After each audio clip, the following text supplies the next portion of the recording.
Money Radio, discussing the business of making and spending money.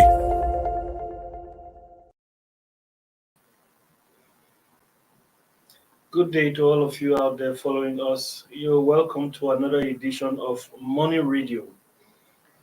Today, being Thursday, we are talking about tourism. And the topic today is culture as a tool for tourism development. Yes, in the studio with me, to my left, is Jeremiah Emanson. He's poised to deliver on what we're about to discuss. You're welcome, Jeremiah. On my right is Isaac Aimorie. Welcome. Pleasure to be here, guys. Yes, don't let your eyes deceive you. Being a fine boy doesn't mean that he's deep into culture. I can assure you the two of them are poised to deliver what we are discussing today. Welcome. Thank you. So we're talking about how culture can be used as a tool to develop tourism. How? Let's get a general overview from you, Jerry. Okay, thank you. Basically, we should first of all understand what cultural tourism is about. What is cultural tourism? Cultural tourism is a movement of persons, for movement of persons for cultural motivations to places like for study, study, and also to places for study, and as well as festivals, cultural festivals, where people get to see different colorful events, cultural events on display. Yeah. Of course, that may include issues like education, arts, culture, arts, folklore, and all that. I got you. Isaac, let's come to you.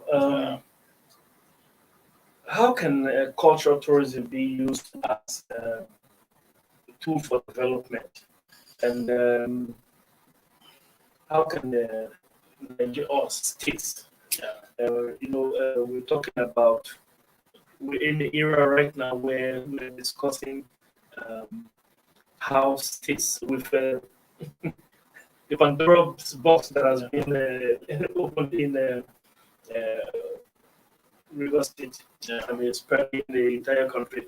We're talking about how states can looking towards maximize what they have. Yes. So how can cultural tourism aid in that development? Yeah. Well, like Jerry said, travels, trips, okay, that are motivated by the need to go and see the unique things other people have. Okay, that's cultural tourism. And for culture, we say, okay, it is a sum total of the material and non-material way of life of a people. So my cultural, the material aspect will include those things that we see. Okay, how the dresses we wear, how we wear those dresses, the food we eat, how we greet, do we genuflect, do we kneel down, do we prostrate, and all that. Then if we want to marry in our place, what are the processes, what are the procedures, our dances, okay, and all that. That's a material culture. That's what sociology will tell you.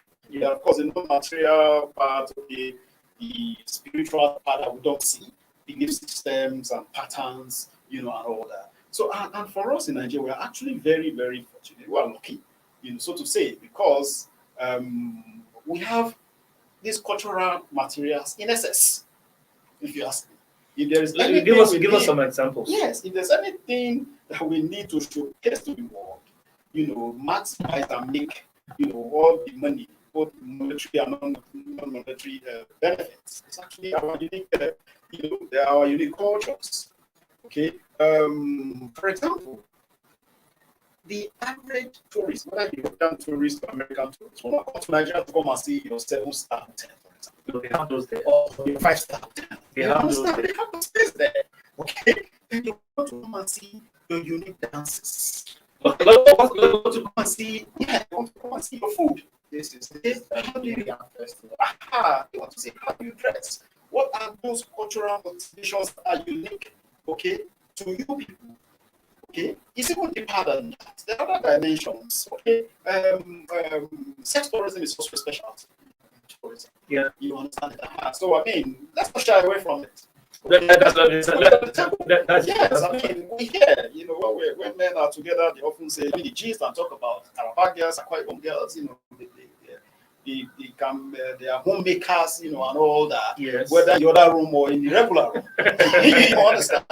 And people have actually done trips to those places. For those particular purposes. Of course. You understand it? So these unique things, okay, that are peculiar to the people that will motivate other people to leave their shores, to leave their countries, to leave their places. So we need to begin to repackage these, these materials, okay, and showcase them, to the world. Here we need the mass media to do work. We need the states to to prioritize, cultural tourism, because it's just there. It's our way of life. We do not need to, go for any training. We don't need to go to any business school. We can do some training on how to package them, how to present them, and all of that. But the main content, you don't need any training, because we're actually initiated into all of this. As we as we grow and and develop. Yeah, in Brazil, around December time, they have this carnival. Yeah, popular that is a huge attraction. Yes. Worldwide. Yes. Locally, Yes. our Calabar, look at the screen there. Yeah, sure. Locally, Sure. our Calabar carnival. Carnival. Yes. It has become The very biggest popular. street party in Africa. Until COVID. Even without government's patronage now, Yeah. it may be difficult for that. No, it's not true. In fact, the Calabar Carnival has grown to, it has taken a life of its own. That's the point. It has Yes. taken a life of its own. There are a lot of investors in between. Yes. I was saying that even without government's patronage, it Yes. may be difficult for that Calabar Carnival to die. To die, yes, of course, yes. To die, yes. Difficult, yeah. Sure, So, sure. Yeah. so how Yes. can that spread to other parts of the country? Yeah, it's about because the way we run our system here, we need government to always take the lead. Yeah. Just as the former governor of Cross River State, Donald Duke, did with tourism in Calabar. He actually set the stage for the Calabar Carnival. So other governors also need to, break the grounds in their respective states. I give Donald Duke some kudos. Yes. He did well in that Yes. aspect. Yes. He really made that Yes. part of the country Yeah. Put a the cultural Yeah, attraction, Yes. Put the a tourism ceremony, attraction. even trigger the interest. Yes. You understand? Because sometimes the investors, all they need is just the endorsement from government. Let them just know that, okay, this thing they are doing, government has, its support, for it. Then that way they can now, that reduces the risks. Whatever money they want to invest. Yeah. Okay, because the government is involved, so they Yeah. put the money down. So all the state governments also need to do that. They need to trigger that interest in investors, so that all the cultural assets that we have in our respective states can be, packaged, presented, and to the world for global enjoyment. Where are those areas of potential in terms of cultural tourism in Nigeria? What areas would you list? Sorry, can you rephrase the question? Which areas would you list, or which states, which cultures would you list as having potential to develop tourism from culture? Okay, for example, we have a lot of festivals. Yeah. We have like the Argungu Festival. Okay. We have the Ofala Festival. We have the New Yam Festival. We have the Oshun Festival, Lagos Festival. Let's say, Okay. Festival in Benin. yes, you are going to talk about that in the festival. Yes. Yes. So these are festivals that can be packaged, like you said, and put out there for people to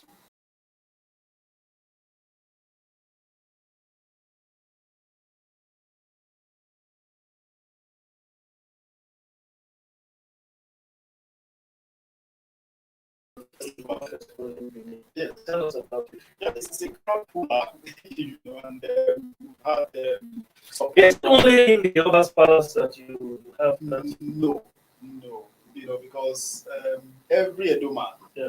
every Benin man, Yeah. actually does, Kind of formation. no, has his, organizes his own Igwe festival. Okay. In the calendar, it's actually like a month-long, event. Yeah. So there are special days for the Oba, days for the chiefs, those days for all Benin people. Okay. And all that. So it's a special ceremony where people actually just sanctify, the land, sanctify, themselves, pray to God. So must you for be in blessing. Benin for that festival? Suppose the person is living in a place like Italy. They do Igwe everywhere now. Everywhere. Everywhere. All right. UK to Western Europe to Abuja here, everywhere. Many people come together at that period. They have their own Igwe festival. Yeah. What would you? Let's have a rough estimate using Benin as an example. What would be your rough estimate of how much of a value, monetary value that Igbo festival was? Yeah, well, I don't have the specific, we're talking about, of course, billions of naira. Yeah. Because I think for about 10 years or so, I want to mention the bank before, commercial advert using. That bank actually invested, supported, and they sponsored the festival for over 10 years. Wow. Yes. Because it was also a business case for them. Because when Western Union started, that bank actually had a franchise, for a very long time. Yes. And given the number of Edo people abroad that were remitting money home to their wards and families, Yeah. So the bank was also making a kill. They were making their own money from that transaction. So I think they looked at the pattern and now realized that, no, I think their own way of giving back to society, that's their corporate social responsibility. Yes, is to support a particular event that they hold dear. Okay, I think that was how they came about, the plan to sponsor a festival on an annual basis. So they've been doing that for years now.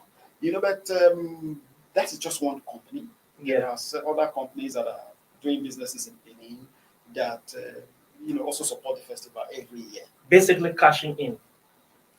Well, yes. We look at it as CSR or just support. CSR. All right. Yes. They do that. Yes. Okay. And even let me add to what he said, talking about revenue. Yeah. How you can drive it by streaming these festivals. Yeah. On YouTube, on social media, you can draw revenue from that. Because as people view, as people watch, I was talking about repackaging. Yeah, you package. Yes. So now we should start looking at how to take the event, to the world. Yes. So you may not be there, but you're watching with your mobile phone, and revenue is accruing. Yeah. Investors, stakeholders. We have been talking about the general aspect of it, but there are specific aspects. You mentioned that earlier in the program when you talked about our mode of dressing, the food we eat, the way we greet. Yes. What's the what are those aspects that would draw tourist traffic? Yes.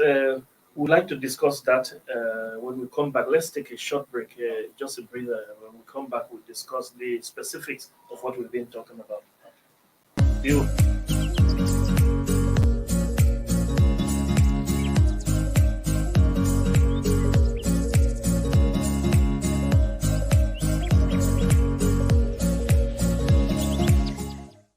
Excellencies, ladies and gentlemen, it now is my very special pleasure and privilege to ask His Royal Majesty, the Sultan of Sokoto, the chairman or chairperson of the leadership group, to come forward and join me and hold on to one bit of this cloth so that we can jointly unveil the bigger, better, deeper Levoque.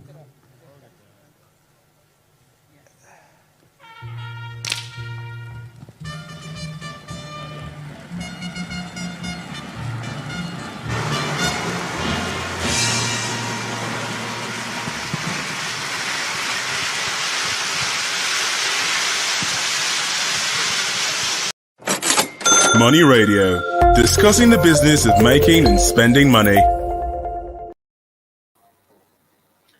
Welcome back to all of you out there in Nigeria and in the diaspora who are following us.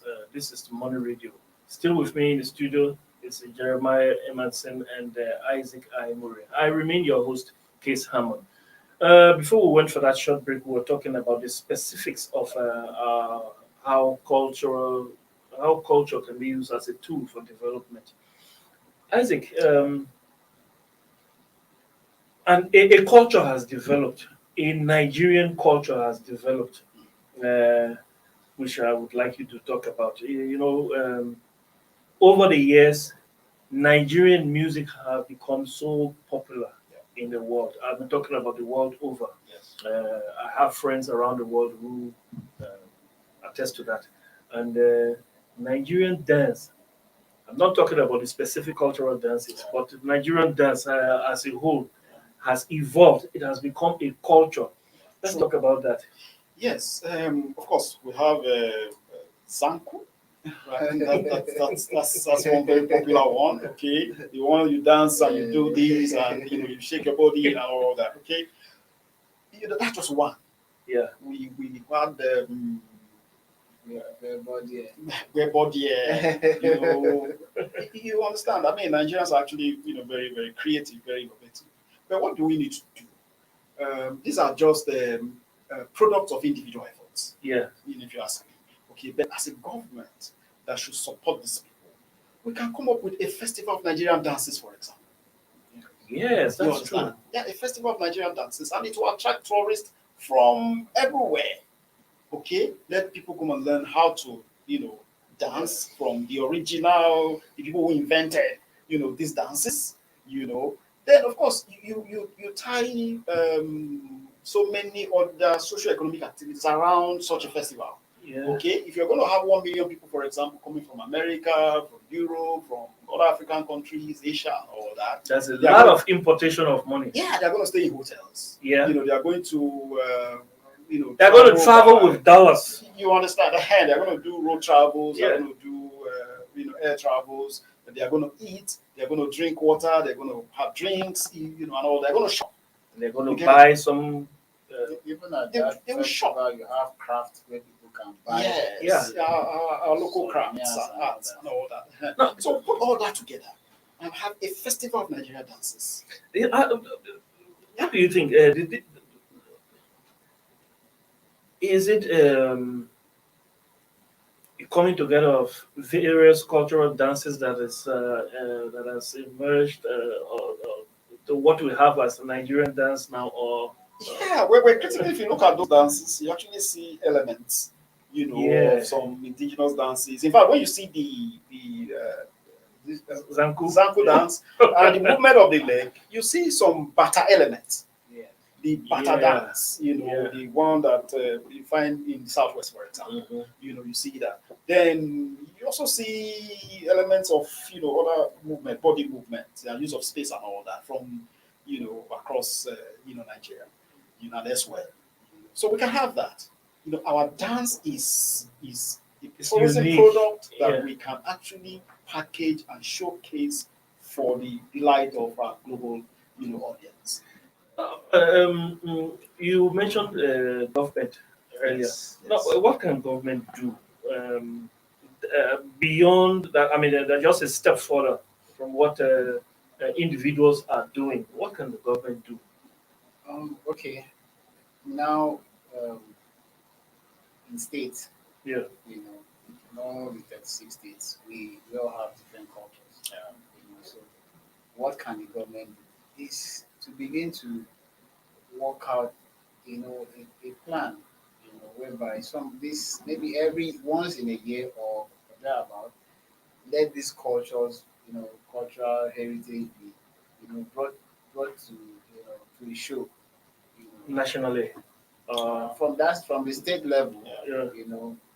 can start from the state level, and then maybe also once in a year it can be a national, like the um, cultural. We have a cultural festival that happens. But Let me ask you. on government, let me just add to what you just said. We have a national. Before you come over, please, I want you to merge what you were about to add, the uh, reviving of the National Theatre in Lagos. Okay, yeah, fine. We have a national troupe of Nigeria, an agency, okay, of dancers. Okay, Yeah. they draw their salary from the federal government every month. They get budget every year. You mean Okay, it? yes, it's an agency under the Ministry of Culture and Culture, tourism. Information, and Okay. Tourism. Okay, and if we are talking about how government can come into this, we already have an agency that has a law. Yeah. Okay, it's just for the agency to come out of its small space. Okay, reach out to other stakeholders across the country and come up with a festival of Nigerian dances. Okay, then people would find it easier to do business with them because they're a government. You understand? All the big tech companies, they will support it. Okay, just set a stage for it. Let people come and dance. Put a prize or something. People will come from everywhere. You understand? Because that is actually that's one asset that we are not maximized. Yeah. Then religion is another thing. Yeah. I mean, late TB Joshua, blessed Yes, memory, God rest his soul. I mean, he was the biggest, um, uh, Puller of tourists. That's yeah, the fact. Lagos Lagos for is missing. religious purpose. For Lagos religious is missing. purpose. You understand that? So that's another area too. Go to Yeah. cultural tourism. We're talking about material aspect. We're talking about a non-material aspect. Our Yeah. belief system. You understand? If you go to the Shogo Festival, for example, it is you would it's awesome. Mm. The crowd, the number of people that go there for that festival. Yes. You understand? And it's largely spiritual. Okay, people want to go there, fetch water from the Ocean River, and they say that the water can cure all kinds of illnesses. It can, make miracles to happen and all of that. Of course, they have a right to their beliefs. Yeah. You understand it, so it works for them. Yeah. You understand it. So it is for the state government to tie other things around them. You understand? Bring investors to build hotels there for people who will come for the period the festival will last. Yeah. Then work with the structure, the transportation system, and other socioeconomic activities around that. So that at the end of the day, it will be a win-win for everybody. Yeah. Okay. So these are the What kinds of use things can we do. what use can the federal government make of the reviving National Theatre? Yeah, one huge asset that I sometimes I don't even I don't even understand whether it is the ease with which we are taking crude oil money. Yeah, That has largely so. Largely yeah, so. yeah, Largely that so. has rendered our brains recessive. You understand it? Yeah. Because that is one asset that we need to put to use. When I came to Nigeria in 1994, that National Theatre was one of the first marvels that I came across. Yeah. At that time, it was degenerating into coma. Okay. Later on, it degenerated into a full coma. Yeah. They are reviving it now. Yes, Some investment is going on there, and they are expanding it. Yeah. Yeah. What we need is a PPP thing, public-private partnership arrangement. Yeah. Because when government comes, that will make some half-hearted, effort. Another one will come and say, "I'm not even interested." You get it. But if you have private investors buying into these assets, then of course they will have a calendar because that's what you have in the tourism sector. You have a calendar of events from January to To December. December. You can have a festival of dances. You can have fashion shows. You can have just name it. Just name it. It will interest you to know that some of the materials we call African fabrics now, are actually produced in China. Yes. They just come, take, pictures of, the designs, Yeah. take them to their factories, you know, And the produce, produce. and bring them back. And with inferior materials. Yes, of course. You know, Based on your demand, because I don't want to say they do it, but by your demand is what they produce for you.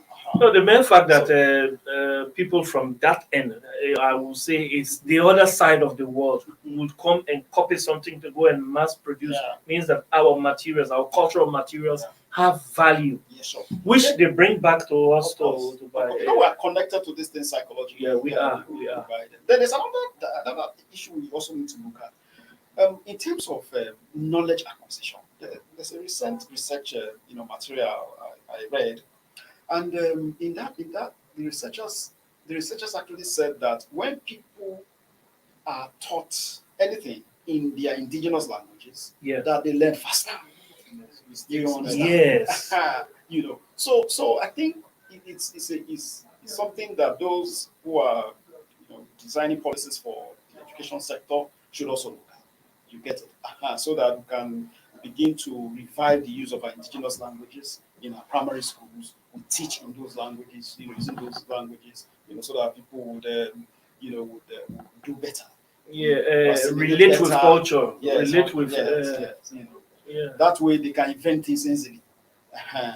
Because you say mathematics, for example, you see algebra, you see all these things, you have to understand what is algebra first and all that before you even know what to do with it. Unlike if you were taught, that thing in Igbo language or Bini or Yoruba, or it would be easier for you. Let's talk about food. Virtually in every part of the world you go, you come across what they call Chinese restaurants. Even here, around us here, we have Chinese restaurants. And the people patronize them. Not just Chinese, but our people patronize those restaurants. There's no crime in that. How can our food be used as a tool for cultural? Well, like I said, individually, if you go to Western Europe, you go to America, you see African shops. Yes. Where you can get Edikai corn, you can get Ufe Sala, you can get Ogi, you can get Amala, and all that. They are there. So the government needs to do more to support, these initiatives.